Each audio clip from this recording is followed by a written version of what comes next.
नमस्कार दोस्तों, स्वागत है आपका मेरे चैनल कॉमिक्स लाइफ में।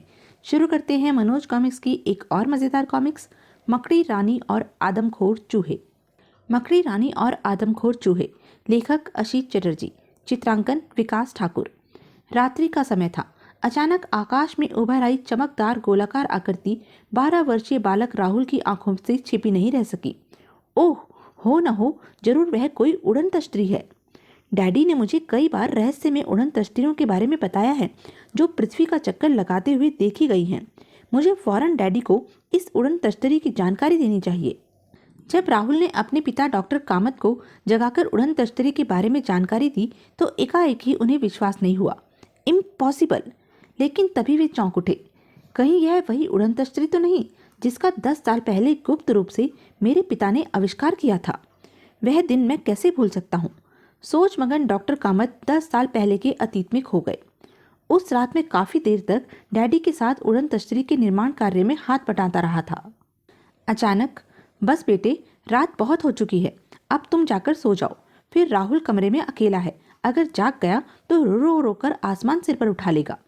लेकिन डैडी, आप अकेले? अब बहुत थोड़ा काम बचा है, मैं स्वयं पूरा कर लूंगा।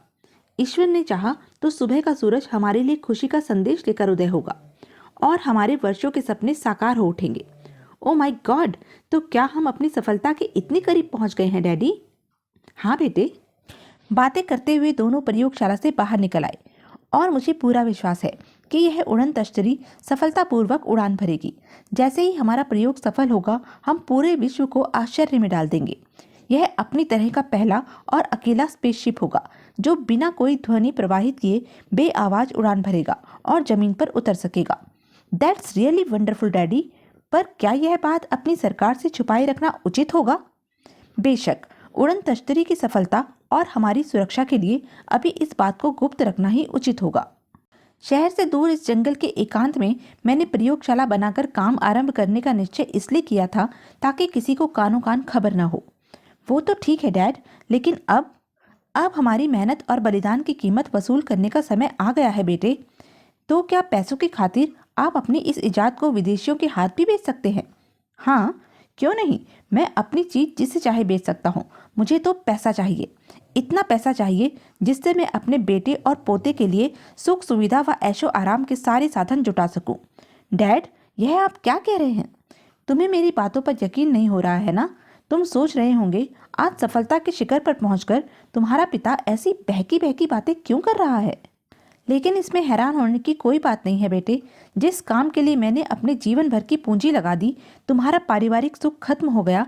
तुम्हारी पत्नी शीला तुम्हें इसलिए छोड़कर चली गई क्योंकि तुमने उसके साथ शहर में रहने की बजाय यहाँ रहकर अपने पिता के काम में हाथ बटाना ज़्यादा ठीक समझा। मुझे किसी से कोई शिकायत नहीं है डैडी, परंतु मुझे है बेटे। जब तक मैं तुम्हारा घर संसार खुशियों से नहीं भर दूंगा, मैं अपने आप को दोषी मानता रहूंगा। लेकिन मुझे खुशी तब होगी डैड, जब आपकी इस इजाद के लिए भारत सरकार आपको सम्मान देगी और विश्व में आपका नाम होगा। पैसे से सब कुछ खरीदा जा सकता है, पर गुजरा हुआ वक्त नहीं खरीदा जा सकता। ओह, तो क्या तुम यह चाहते हो कि मैं अपनी जीवन भर की पूंजी सरकार के हवाले कर दूं? जी हाँ। ठीक है, उड़ान की सफलता के बाद तुम जैसा चाहो वैसा करना। दूसरे दिन करीब आधी रात को डैडी स्वयं सफलतापूर्वक उड़न तश्तरी को उड़ाकर तो ले गए, लेकिन फिर लौटकर नहीं आए। इस घटना को घटे 10 साल गुजर गए। तभी राहुल डॉक्टर कामत की सोचों को भंग करता हुआ बोला, आप क्या सोचने लगे डैडी? आपको मेरी बात पर विश्वास नहीं आ रहा है तो खुद चलकर देख लीजिए। हाँ, चलो। और फिर अगर राहुल की बात सच हुई तो निश्चय ही डैडी लौट आए हैं। हे भगवान, मैं तो डैडी के लौटने की उम्मीद ही खो चुका था। वह देखो डैडी, वो रही, कितनी करीब नजर आ रही है। ओह, मेरी आंखें धोखा नहीं खा सकती। यह वही उड़न तश्तरी है। डैडी लौट आए हैं।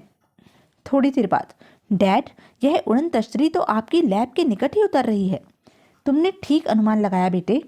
आपको डर नहीं लग रहा है डैडी? डर कैसा बेटे? वह उड़न तश्तरी किसी अन्य ग्रह या देश की नहीं, बल्कि हमारी अपनी इजाद की हुई है। उसमें तुम्हारे दादाजी हैं। दादाजी? हाँ, तब तुम लगभग 2 साल के थे। फिर डॉक्टर कामत ने एक टॉर्च उठाई और घर के बाहर आकर बोले, आओ, रास्ते में मैं तुम्हें विस्तार से बताऊंगा। रास्ता तय करते हुए डॉक्टर कामत राहुल को सब कुछ विस्तार से बताने के बाद बोले, अब तो तुम समझ गए होंगे कि वह उड़न तश्तरी यहाँ जंगल में क्यों उतरी है। हाँ डैडी, अब जब भी दादाजी दोबारा अंतरिक्ष की सैर पर जाएंगे तो मैं भी उनके साथ जाऊंगा। हाँ हाँ बेटे, अब की बार हम सब मिलकर अंतरिक्ष की सैर करने चलेंगे। आहा, कितना मजा आएगा। फिर लगभग 15 मिनट बाद, तुम यहीं ठहरो, मैं डैडी को सिग्नल देकर द्वार खुलवाता हूँ। परंतु डैडी, दादाजी को तो स्वयं बाहर आना चाहिए था।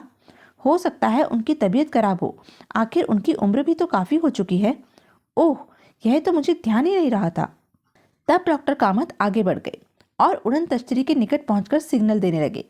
पता नहीं डैडी किस हाल में होंगे। 10 साल के लंबे अंतराल के बाद मैं डैडी से मिलूंगा। उफ, कितना अजीब लग रहा है। तभी सर, अब मुझे देर नहीं करनी चाहिए। फिर जल्दी ही डॉक्टर कामत राहुल की नजरों से ओझल हो गए। डैडी मुझे अकेला छोड़ गए। मेरा दिल उड़न तश्तरी के अंदर जाने के लिए कितना बेचैन हो रहा है। मुझे भी अंदर जाना चाहिए, आखिर इसमें हर्ज भी क्या है। यह सोच राहुल के कदम स्वयं ही उड़न तश्तरी की ओर बढ़ चले। लेकिन अभी वह सीढ़ी के निकट पहुंचा ही था कि नहीं बेटे राहुल, ऊपर मत आना। डैडी! उसी क्षण डैडी! डॉक्टर कामत अपने बचाव के प्रयास में लड़खड़ाकर गिरे और लुढ़कते चले गए। आह! जैसे ही डॉक्टर कामत का शरीर जमीन पर पहुंचा, डैडी, यह क्या हुआ? आपकी यह दुर्दशा कैसे हुई?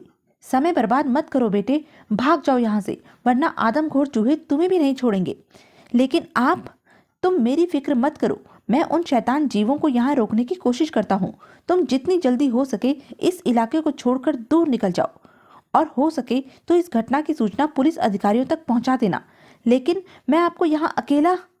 राहुल की बात पूरी न हो सकी, क्योंकि तभी राहुल की जान खतरे में देख, और इससे पहले कि चूहा फिर आक्रमण करता, ची ची ची, डॉक्टर कामत ने चूहे को पकड़ तो लिया, लेकिन तभी, हे भगवान, अब क्या करूं?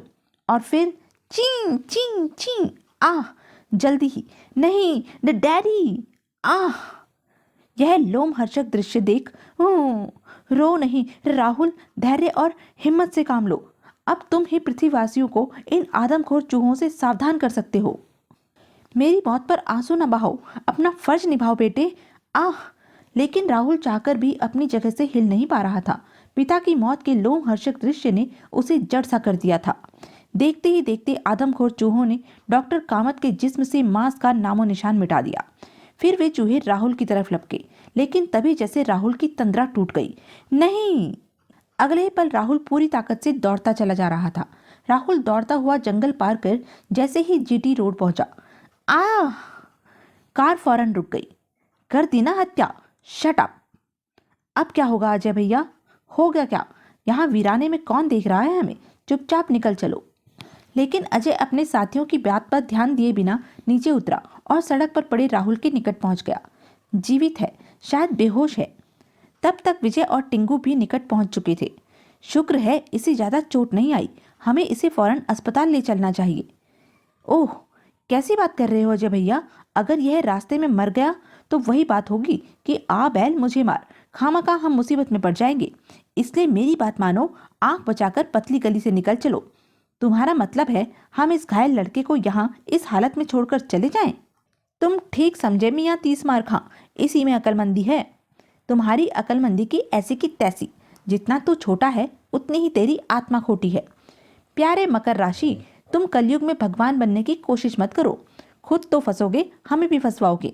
जानते नहीं मेरे जल्लाद बाप को, तुम्हें अपने पापा की पड़ी है और यहाँ किसी की जान पर बनी है। तभी अब तुम लोग आपस में लड़ना छोड़ो और इसे उठाने में मेरी मदद करो।